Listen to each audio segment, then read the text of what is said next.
حق ہے، یہ نظر لگتی ہے. اور حضور کا یہ فرمان کہ نظر جو ہے وہ ایک انسان کو قبر میں اور ایک اونٹ کو ہانڈی پر پہنچا دیتی ہے. اس سلسلے میں ایک مشہور واقعہ ہے کہ عامر بن ربیعہ کی نظر پڑی سہل بن حنیف پر. سہل بن حنیف نے اپنے کپڑے اتارے تھے، ان کی نظر پڑی، جو بڑے خوبصورت تھے، انتہائی حسین. تو انہوں نے کہا کیا جسم ہے، شاید ہی کوئی ایسا خوبصورت ہو. تو ان کی جب نظر پڑی تو سہل بن حنیف ان پر طرف زبردست قسم کا بخار آ گیا، بہت زیادہ بیمار ہو گئے. جب حضور کو پتہ چلا، نبی کریم صلی اللہ علیہ وسلم، اور یہ بھی پتہ چلا کہ عامر بن ربیعہ نے یہ الفاظ بولے ہیں، انہوں نے کہا کہ یہ نظر کا اثر ہے. پھر آپ نے اس کا علاج جو بتایا، عامر بن ربیعہ سے کہا کہ وہ وضو کرے. ان کے وضو کا جو پانی تھا وہ اسے بردت میں پکڑا گیا، تو وہ سہل بن حنیف کے جسم پر مل دیا گیا، تو فوراً ٹھیک ہو گیا. آہستہ آہستہ ٹھیک ہو گئے، لیکن وہ درست ہو گئے. اس سلسلے میں ہمیں جو ہدایت دی گئی ہے کہ اگر آپ کسی بچے کو دیکھ کر حیران رہ جاتے ہیں کہ کتنا حسین ہے، خوبصورت ہے، یا کسی کی کوئی قابلیت دیکھ کر، تو آپ کو بجائے اس کے کہ اس کی کوئی اور تعریف کریں، ماشاء اللہ لا قوت الا باللہ کہا کریں. ماشاء اللہ لا قوت الا باللہ یا بارک اللہ آپ کہا کریں تو نظر بد سے محفوظ رہیں گے. عام طور پہ نانا نانی، دادا دادی یا گھر کے ہی لوگوں کی کبھی کبھی نظر لگ جاتی ہے، بچوں کو بھی. تو یہ ہمیں ہدایت دی گئی ہے. تو کل کے درس سے مختلف تھا. تو آج ہم آگے جا رہے ہیں. قالوا فما جزاؤہ. اب جب یوسف علیہ السلام کے جو خادم تھے انہوں نے ان سے کہا، جب یہ مال لے کر جا رہے تھے، گلہ لے کر جا رہے تھے، کہا کہ چوری ہوئی ہے، تم چور ہو. تو انہوں نے کہا چوری کس چیز کی ہوئی ہے؟ تو کہا وہ بادشاہ کا پیالہ ہے، سواء الملک. تو انہوں نے کہا کہ ہم تو چور نہیں ہیں، ہم تو یہاں فساد پھیلانے نہیں آئے ہیں. تو اب ان سے پوچھا جاتا ہے، جو جمع دار تھا یا ذمہ دار تھا، وہاں کی پولیس کی ان کا آفیسر تھا، اس نے ان سے پوچھا، کہا اگر کوئی تم میں سے چور ثابت ہوا تو پھر؟ قالوا نے کہا فما جزاؤہ. اس کو کیا سزا دی جائے گی؟ ان کنتم کاذبین، اگر تم جھوٹے نکلے، یعنی اگر تمہارے سامان میں سے وہ پیالہ برآمد ہو گیا تو پھر بتاؤ جس کے سامان میں وہ پیالہ برآمد ہو اسے کیا سزا دی جائے. قالوا، تو یوسف علیہ السلام کے جو بھائی تھے انہوں نے کہا، انہوں نے جواب دیا، جزاؤہ، اس کی سزا یہ ہے، من وجد فی رحلہ، جس کے سامان سے وہ پیالہ برآمد ہوگا، وہ چیز برآمد ہوگی، فہو جزاؤہ، اسے اس کے بدلے میں رکھا جائے گا، یعنی اسی کو غلام بنا دیا جائے گا، اسی کو اس کو دھر لیا جائے گا، وہ آپ کے پاس رہے گا، اسے آپ پکڑ سکتے ہیں. تو یہ دیکھیے آپ، ایک قانون تھا وہاں کا، جو جسے ہم شریعت ابراہیمی کہتے ہیں. آگے جو فرمایا جا رہا ہے، کذالک نجزی الظالمین، ہم ایسی ہی سزا دیا کرتے ہیں ظالم کو، یعنی چوروں کی ہمارے ہاں یہی سزا ہے. آگے ہم پڑھیں گے، ابھی جو نیکسٹ آیت ہم پڑھیں گے کہ وہاں کا جو مصر کا قانون تھا ایسا نہیں تھا. وہ چور کو گرفتار نہیں کر سکتے تھے، اسے پکڑ نہیں سکتے تھے.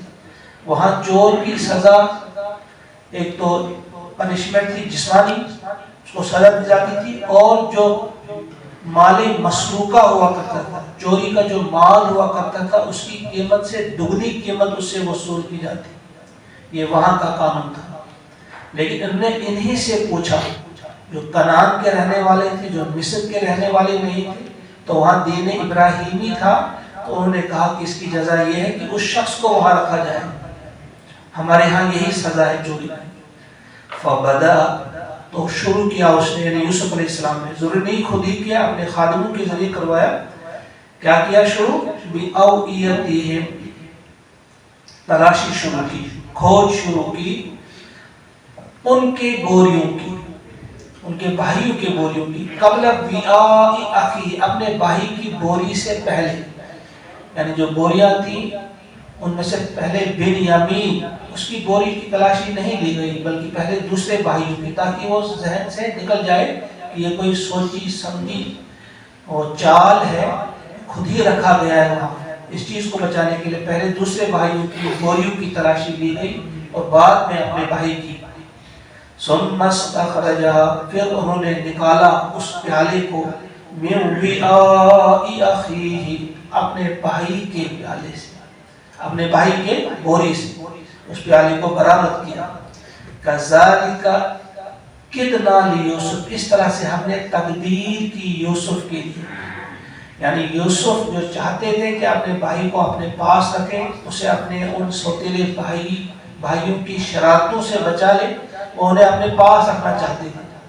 یا کچھ مفسرین نے لکھا ہے کہ چونکہ یوسف علیہ السلام آہستہ آہستہ اس ملک میں اسلامی نظام، اسلامی قانون کا اجرا کر رہے تھے، تو اس میں انہیں ضرورت تھی اپنے بھائی کی، جس نے تربیت حاصل کی تھی اپنے والد سے، یعقوب علیہ السلام سے، تو اس کے سلسلے میں اسی وجہ سے وہ چاہتے تھے کہ انہیں اپنے پاس رکھیں۔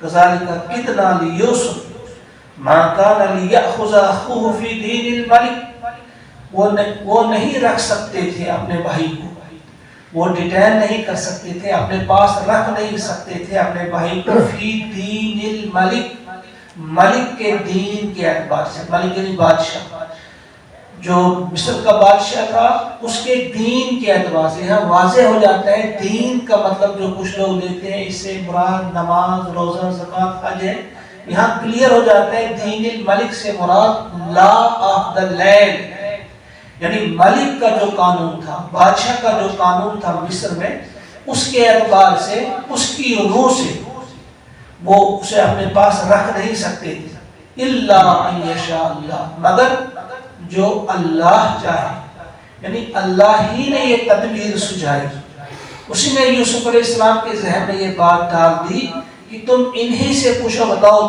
کیا سلوک کیا جائے اس کے ساتھ جس کی بوری سے وہ پیالہ نکلا۔ تو انہوں نے دین الملک کے اعتبار سے نہیں بلکہ دین ابراہیمی کے اعتبار سے وہ مسئلہ بتا دیا۔ ابراہیم علیہ السلام کا دین یہی تھا۔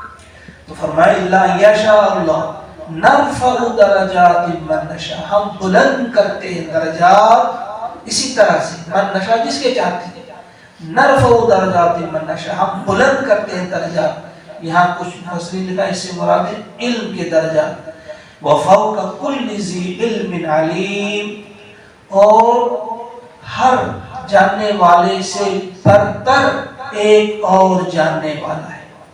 یہ بڑی اہم آیت ہے، وفوق کل ذی علم علیم، ہر کوئی جو بھی ذی علم ہے، جو بھی علم رکھنے والا ہے، اس سے برتر ایک اور عالم ہے، ایک اور جاننے والا ہے۔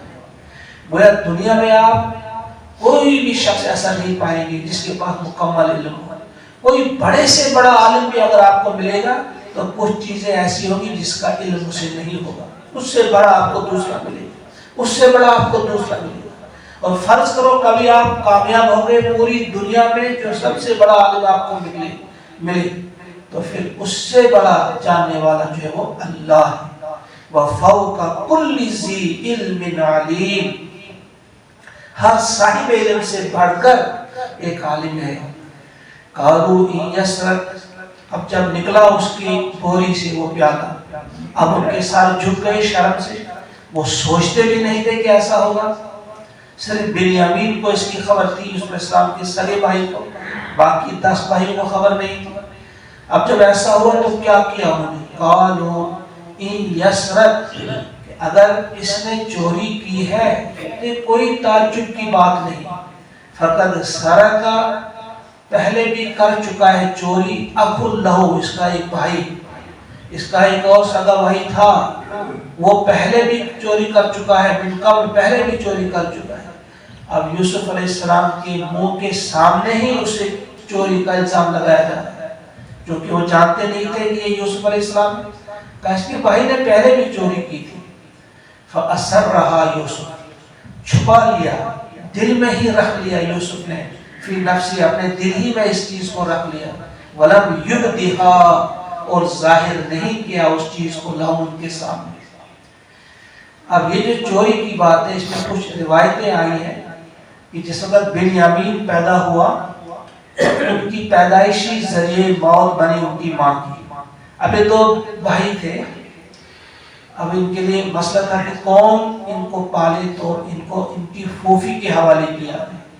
ان کی پھوپھی یوسف علیہ السلام کو بہت چاہتی تھی۔ جب ان کے والد گئے کچھ عرصے کے بعد اس کو گھر لے آئیں گے، لیکن پھوپھی دینا نہیں چاہتی تھی۔ جب مجبور کیا یعقوب علیہ السلام نے، تو پھر اس نے ہیلا کیا کہ اس کی کمر میں پٹکا جو تھا باندھ دیا۔ پھر لیتی با اس نے کہا مجھے وہ گم ہوا ہے، چوری ہوا ہے، تو اس کے ہاتھ سے نکلا، تو پھر اس بہانے سے اس نے یوسف علیہ السلام کو اپنے پاس رکھا۔ وہ وہاں کا تھا کہ چور کو اسی کے حوالے کیا جاتا تھا، اس کا غلام بنا دیا جاتا تھا۔ جب تک وہ زندہ رہی تب تک وہ اس کے پاس ہی رہا یوسف علیہ السلام، پھر اس کو واپس باپ کے پاس بھیج دیا۔ لیکن اس کی سند کمزور ہے، لیکن یہ روایت آئی ہے۔ ایک اور روایت بھی ہے تفسیر ماجدی میں، آپ کو وہ ملے گی کہ نانا کے ہاں، اپنے نانا کے ہاں جس کے پاس ایک سونے کی مورتی تھی، تو یوسف علیہ السلام نے اسے چھپا لیا تھا، اس غرض سے کہ شاید یہ بچ جائے گا کہ مورتی کی پوجا نہیں کرے گی، تو وہ چھپا لی تھی انہوں نے۔ تو یہ دو واقعات بیان کیے جاتے ہیں، لیکن یہ دونوں بڑے سند کے اعتبار سے بڑے کمزور ہیں، اللہ بہتر جانتا ہے۔ تو یہاں جو بات کہی گئی ہے کہ الزام لگا دیا کہ اس کے بھائی نے بھی پہلے چوری کی ہے، فَأَسَرَّهَا يُوسُفُ فِي نَفْسِهِ وَلَمْ يُبْدِهَا لَهُمْ، کو بتایا نہیں کہ میں کون ہوں۔ قَالَ أَنْتُمْ شَرٌّ مَّكَانًا، دل ہی دل میں کہا کہ تم تو بہت ہی برے لوگ ہو۔ شرم مکان، ایک تو مطلب اس کا یہ ہو کہ تم کتنے گئے گزرے ہو کہ ابھی تک تمہارا پیٹ نہیں بھرا ہے، یوسف کو اپنے اعتبار سے قتل کر کے بھی یا بیچ کے بھی، اسے ختم کر کے بھی ابھی تم اس کے پیچھے پڑے تھے، اپنے دل میں کہا۔ اور ایک اس کا ایک اور مطلب ہے کہ اگر کسی نے کوئی چور چوری کرتا بھی ہے، وہ مال کی چوری کرتا ہے، تم تو سب سے بڑے چور ہو، تم تو زیادہ بدتر ہو۔ انتم شر مکان، کہ تم نے کسی مال کی چوری نہیں کی ہے، بلکہ تم نے انسان کی چوری کی ہے، وہ بھی اس کے والد سے اس کے بیٹے کو تم نے چرایا ہے۔ تم تو سب چوروں سے بڑھ کر چور ہو۔ دل میں کہا، ان سے نہیں کہا۔ قال انتم شر مکانا واللہ عالم بما تصفون، اور اللہ تبارک و تعالی جانتا ہے، خوب جانتا ہے، بما تصفون، جو تم بیان کر رہے ہو، جو تم باتیں کر رہے ہو، اس سے خوب اچھی طرح سے واقف ہے اللہ۔ اتنا ہی کہا، لیکن اپنے ہی دل میں کہا، ان کے سامنے یہ چیز ظاہر نہیں کی، اس میں کچھ حکمت تھی۔